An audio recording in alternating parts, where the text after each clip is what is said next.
School quiz മത്സരങ്ങൾക്കും PSC പരീക്ഷകൾക്കും ചോദിക്കാവുന്ന ചോദ്യങ്ങളാണ് ഈ വീഡിയോയിൽ ഉൾപ്പെട്ടിട്ടുള്ളത്.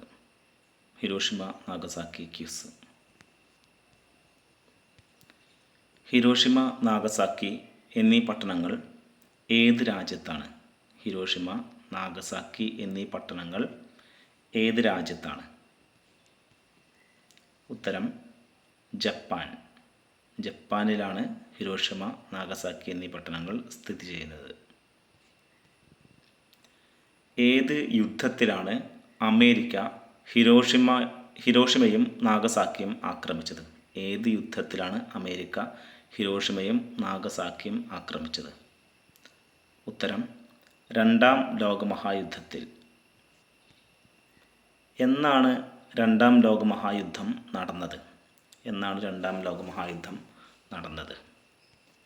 ഉത്തരം 1939 മുതൽ 1945 വരെ. എന്നാണ് ഹിരോഷിമയിൽ അമേരിക്ക അണുബോംബ് വർഷിച്ചത്? എന്നാണ് ഹിരോഷിമയിൽ അമേരിക്ക അണുബോംബ് വർഷിച്ചത്? ഉത്തരം 1945 ഓഗസ്റ്റ് 6-ന്. അമേരിക്ക നാഗസാക്കിയിൽ അണുബോംബ് വർഷിച്ചതെന്നാണ്? അമേരിക്ക നാഗസാക്കിയിൽ അണുബോംബ് വർഷിച്ചത് എന്നാണ്? ഉത്തരം 1945 ഓഗസ്റ്റ് 9. ഹിരോഷിമയിലിട്ട അണുബോംബിൻ്റെ പേരെന്തായിരുന്നു? അമേരിക്ക ഹിരോഷിമയിലിട്ട അണുബോംബിൻ്റെ പേരെന്തായിരുന്നു? ഉത്തരം ലിറ്റിൽ ബോയ്. അമേരിക്ക നാഗസാക്കിയിലിട്ട ബോംബിൻ്റെ പേരെന്തായിരുന്നു? അമേരിക്ക നാഗസാക്കിയിലിട്ട ബോംബിൻ്റെ പേരെന്തായിരുന്നു? ഉത്തരം ഫാറ്റ് മാൻ. ഹിരോഷിമയിൽ ബോംബ് വർഷിച്ച വിമാനത്തിൻ്റെ പേരെന്തായിരുന്നു? ഹിരോഷിമയിൽ ബോംബ് വർഷിച്ച വിമാനത്തിൻ്റെ പേരെന്തായിരുന്നു? ഉത്തരം എനോളഗെ. നാഗസാക്കിയിൽ ബോംബ് വർഷിച്ച വിമാനത്തിൻ്റെ പേരെന്തായിരുന്നു? നാഗസാക്കിയിൽ ബോംബ് വർഷിച്ച വിമാനത്തിൻ്റെ പേരെന്തായിരുന്നു? ഉത്തരം ബോസ്കർ. അമേരിക്കയുടെ ഏത് തുറമുഖം ആക്രമിച്ചതിന് പകരമായിട്ടാണ് അമേരിക്ക അണുബോംബ് പ്രയോഗിച്ചത്? അമേരിക്കയുടെ ഏത് തുറമുഖം ആക്രമിച്ചതിന് പകരമായിട്ടാണ് അമേരിക്ക അണുബോംബ് പ്രയോഗിച്ചത്? ഉത്തരം പേൾ ഹാർബർ. ഹിരോഷിമയിലെ ബോംബ് വർഷത്തിൽ അതിൻ്റെ അണുപ്രസരണമേറ്റ് രക്താർബുദം ഏറ്റ് മരണപ്പെട്ട പെൺകുട്ടിയുടെ പേരെന്ത്? ഹിരോഷിമയിലെ ബോംബ് വർഷത്തിൽ അതിൻ്റെ അണുപ്രസരണമേറ്റ് രക്താർബുദം ബാധിച്ച് മരണപ്പെട്ട പെൺകുട്ടിയുടെ പേരെന്ത്? ഉത്തരം സഡാക്കോ സസാക്കി. ആറ്റം ബോംബിൻ്റെ പിതാവ് എന്ന് വിളിക്കുന്നത് ആരെയാണ്? ആറ്റം ബോംബിൻ്റെ പിതാവ് എന്ന് വിളിക്കുന്നത് ആരെയാണ്? ഉത്തരം റോബർട്ട് ഓപ്പൺഹൈമർ. അണുബോംബ് ആക്രമണത്തിന് ഇരയായിട്ടും ജീവിച്ചിരിക്കുന്നവർക്ക് ജപ്പാനീസ് ഭാഷയിൽ പറയുന്ന പേരെന്ത്?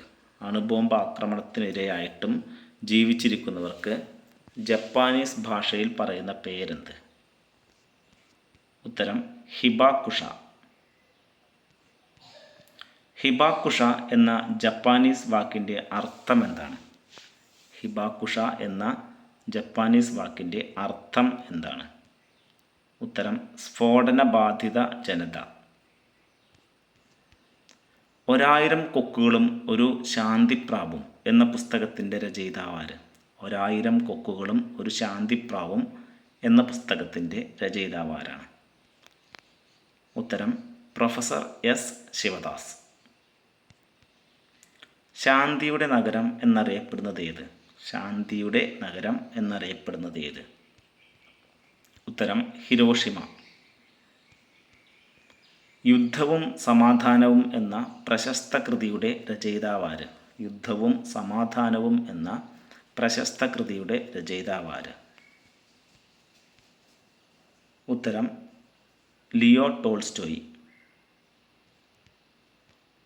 രണ്ടാം ലോക മഹായുദ്ധത്തിൽ ജനങ്ങൾ അനുഭവിച്ച വേദനകളും ദുരിതങ്ങളും ഹൃദയസ്പർശിയായി അവതരിപ്പിച്ച ഒരു പെൺകുട്ടിയുടെ ഡയറി 1947 പ്രസിദ്ധീകരിക്കപ്പെട്ടു.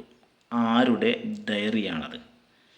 രണ്ടാം ലോക മഹായുദ്ധത്തിൽ ജനങ്ങൾ അനുഭവിച്ച വേദനകളും ദുരിതങ്ങളും ഹൃദയസ്പർശിയായി അവതരിപ്പിച്ച ഒരു പെൺകുട്ടിയുടെ ഡയറി 1947 പ്രസിദ്ധീകരിക്കപ്പെട്ടു. ആരുടെ ഡയറിയാണത്? ഉത്തരം ആൻ ഫ്രാങ്ക്. ഉദയസൂര്യൻ്റെ നാട് എന്നറിയപ്പെടുന്ന രാജ്യം ഏതാണ്? ഉദയസൂര്യൻ്റെ നാട് എന്നറിയപ്പെടുന്ന രാജ്യം ഏതാണ്? ഉത്തരം ജപ്പാൻ. ജപ്പാനിൽ അണുബോംബ് വർഷിക്കുമ്പോൾ അമേരിക്കൻ പ്രസിഡന്റ് ആരായിരുന്നു? ജപ്പാനിൽ അണുബോംബ് വർഷിക്കുമ്പോൾ അമേരിക്കൻ പ്രസിഡന്റ് ആരായിരുന്നു? ഉത്തരം ഹാരി എസ് ട്രൂമാൻ. 2 അണുബോംബാക്രമണങ്ങളിൽ നിന്നും രക്ഷപ്പെട്ട വ്യക്തി ആരാണ്? 2 അണുബോംബാക്രമണങ്ങളിൽ നിന്നും രക്ഷപ്പെട്ട വ്യക്തി ആരാണ്? ഉത്തരം സുറ്റോമോ യമഗുച്ചി. ലോകത്ത് ആദ്യമായി അണുബോംബ് പരീക്ഷിച്ചത് എവിടെയാണ്? ലോകത്ത് ആദ്യമായി അണുബോംബ് പരീക്ഷിച്ചത് എവിടെയാണ്? ഉത്തരം മെക്സിക്കോയിലെ മരുഭൂമിയിൽ. സഡാക്കോയും 1000 പേപ്പർ ക്രെയിനുകളും എന്ന പുസ്തകത്തിൻ്റെ രചയിതാവാര്? സഡാക്കോയും 1000 പേപ്പർ ക്രെയിനുകളും എന്ന പുസ്തകത്തിൻ്റെ രചയിതാവാര്? ഉത്തരം എലീനർ കോയർ. ഹിരോഷിമയിൽ അണുബോംബ് സ്ഫോടനത്തിന് ശേഷം ആദ്യമായി വിരിഞ്ഞ പുഷ്പം ഏതാണ്? ഹിരോഷിമയിൽ അണുബോംബ് സ്ഫോടനത്തിന് ശേഷം ആദ്യമായി വിരിഞ്ഞ പുഷ്പം ഏതാണ്? ഉത്തരം ഒലിയാണ്ടർ പുഷ്പം. ഇന്ത്യൻ അണുശക്തിയുടെ പിതാവ് എന്നറിയപ്പെടുന്നത് ആരാണ്? ഇന്ത്യൻ അണുശക്തിയുടെ പിതാവ് എന്നറിയപ്പെടുന്നത് ആരാണ്? ഉത്തരം ഹോമി ജെ ഭാഭ.